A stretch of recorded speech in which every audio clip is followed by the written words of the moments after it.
ሰላም እንዴት ናችሁ? የዛሬዋን ከስተመራችንን አስመርጠናት ነው የምንሰራው።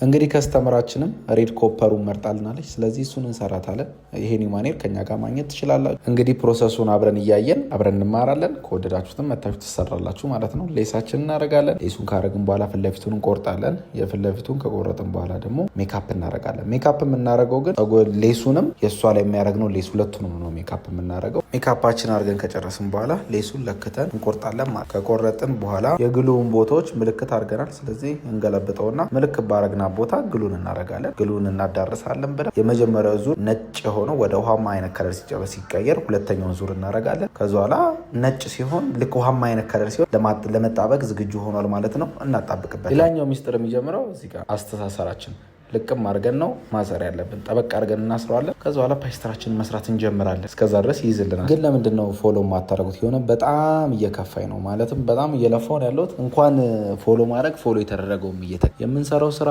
ይሄን ያህል ኮንፊደንስ የሚያሳጣ ወይንም ይሄን ያህል ደግሞ ጎጂ ከሆነ ስራውንም ማቆም እንችላለን ከዚህ በኋላ። ግን ለምንድን ነው ፎሎ ማታረጉ? ለምንድነው ላይክ ማታረጉልን? ቢያንስ ሼር ለብዙ ሰው ማታረጉት? እሺ ችግር የለም። ብሶቱን እንተውና ኮንሲደር እናረጋለን። ፓስተራውን ሰርተን ጨርሰናል። ኮንሲደር ካረግን በኋላ ፋይናሊ ይሄን መሰለ ቆንጆ ስራ ይዘንላችሁ መተናል። ቦሌም ቡልቡላን ብራንች ላይ መታችሁ መሰራት ትችላላችሁ። ሬድ ሳሎን ይለያል ስንል በምክንያት እንወዳችኋለን። ለመማር ዩቲዩብ ላይ ደግሞ ሙሉ ቪዲዮ አለ።